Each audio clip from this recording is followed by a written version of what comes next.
How do you deal with customers who don't pay? Ooh, that's a great question. Hi there, I'm Angela Brown and this is Ask a House Cleaner. This is a show where you get to ask a house cleaning question and I get to help you find an answer.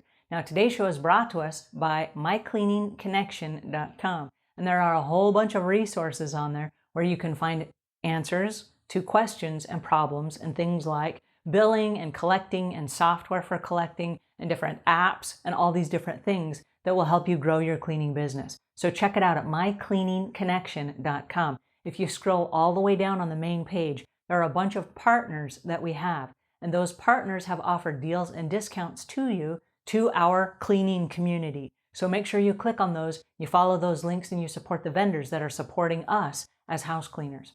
All right, on to today's show, which is, what do you do about customers that don't pay? Okay, well, this is a tough question, but it keeps coming up again and again in all the different community groups and in the consulting that I do and all the different trainings that we do. It keeps coming up as a problem because there are house cleaners that have failed to understand that the main focus of the business is to make money. And so if I do not collect money from this job, I am out of business. I am not a charity. I do not work for free.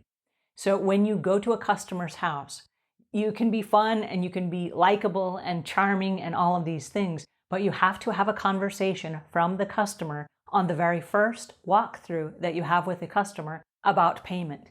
Because if you do not get paid, you're out of business. Or you have to say goodbye to that customer and you have to go find a new customer, which costs a lot of marketing, it costs time, it costs onboarding expenses where you have to go do the walkthrough again and meet new customers and build new rapport. It wastes time.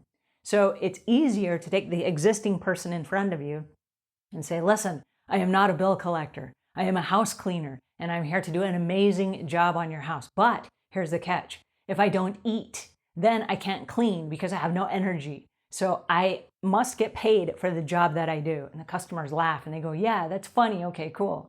All right, so when I come to your house, there must be a check on the cupboard. And this is if you accept checks. Some cleaning companies don't even accept checks anymore. There must be a check on the cupboard for this amount of money so that I can eat, so that I can do the job that you deserve. And they go, okay, great, that's fair. Now listen, I'm not a bill collector. I'm not going to chase you down for money. If I come to your house and there's no check, I'm going to be so sad because I'm going to be hungry. So I'm going to have to leave and I'm going to have to go find some food somewhere else or hold a sign on the street corner, right? So if you don't leave me any money, no cleaning. And until I get paid for the cleaning, no cleaning, right? And the customer's like, okay, I get it.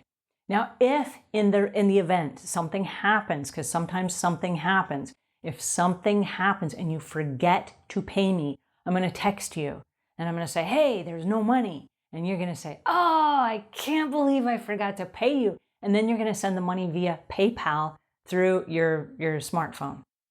And the customer goes, okay, great. Now on my checklist, there's a place with my email address. Here's the email address where you send the PayPal money. And as soon as I get the money, then I'm like, yes, now I can clean the house and I can eat, right? And you can make fun of it. You can make a joke out of it. And you can say that it's your kids that need to eat or whatever your story is. But you need to paint a picture that's very clear in the customer's head. I don't work for free and I'm not a collection agency. I'm not going to come after you for the money. I'm not going to hire a bill collection company and we're not going to chase you down. We're not going to hunt you and torment you and stalk you and all of these things. You offered to hire me, I accept the job. In exchange, I need the money, right? Those are the goods.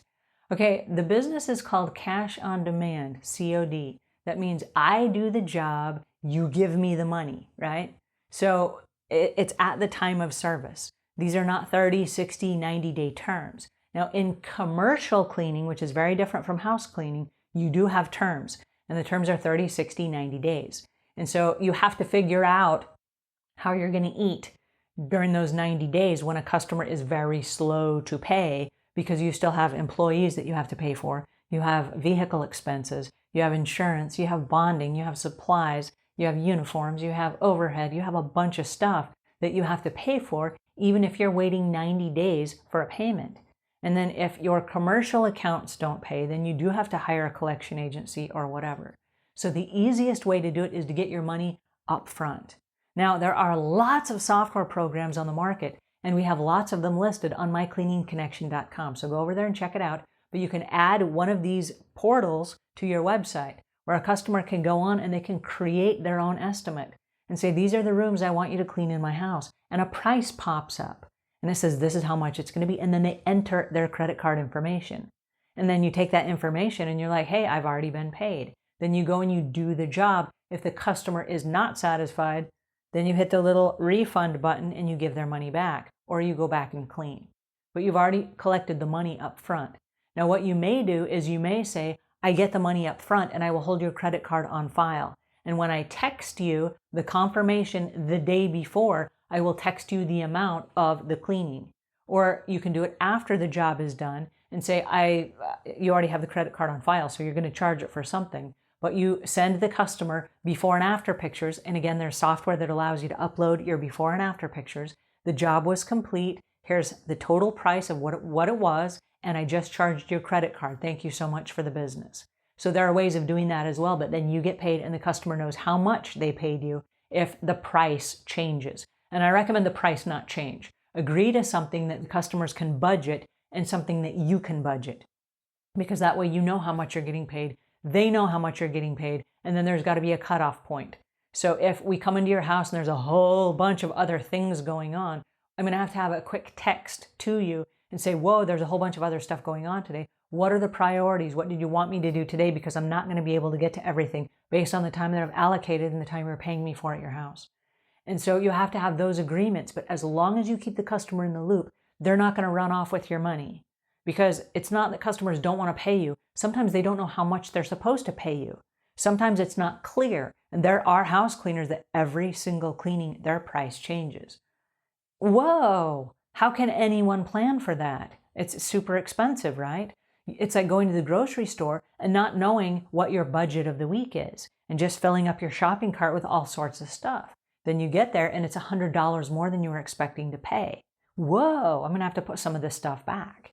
So it's great if everybody's working on a budget, because then you can budget your own bills based on what you know you're going to get paid. The customer can write you a check in advance because they know what they're going to pay, and then something has to drop off if they have more work than what you've agreed to. All right, now the last thing that I would recommend, the rules change when you have a move-in or a move-out cleaning, because you might have a move-in cleaning where a customer is going to be moving in, and then you go in and you clean the whole place and you make it magnificent. And then for whatever reason, the deal goes through and the customer doesn't buy the house, or they don't move in and they leave you stranded with the cleaning. Or they move out, and because they're moving out, someone else is moving in, and on their way out, they just leave town and they forget to pay you and you never see the money, and you just spent 9 or 12 or 16 hours doing a fantastic move out clean that you're never going to get paid for. So on a move in, move out clean, not only do you get the money up front, but we charge a deposit. So like there may be a $600 deposit for this move out clean. Now, the quoted price based on the time that we have allocated might only be $320. And so we're going to hold $600 until the job is finished, at which point we will refund the difference. Now, if it goes a little bit over based on what you requested that we do, or if we find there are things that we didn't know about, like there's mold behind some furniture or something that we don't see as we're doing our walkthrough, then we're going to have to add that onto the price. Before you add it onto the price, you need to text the customer and say, hey, by the way, when we moved the couches out and the movers got everything out, we realized there's mold that goes all the way around the inside of that room that was flooded, that you replaced the carpets, but the walls were not fixed. So there's a bunch of mold that we have to remove. It's going to be an extra $200 or whatever your price is. I just wanted to give you a heads up. Do you still want us to do that? And if they say no, keep it to the original $320, then you will refund everything and you will leave the mold. They can hire a remediation company to come in and remove the mold. So there are things like that that can happen. But again, you have to keep the customers in the loop, because I don't think people want to rip you off, but customers don't pay because of a lot of things. Now, sometimes it is financial and people get in a bind, right? So if somebody didn't pay last week's cleaning, but they still expect you to come for this week's cleaning, you need to renegotiate your terms and say, listen, you didn't pay me for last time, which automatically drops you off my list, and now new customers are free to hire me.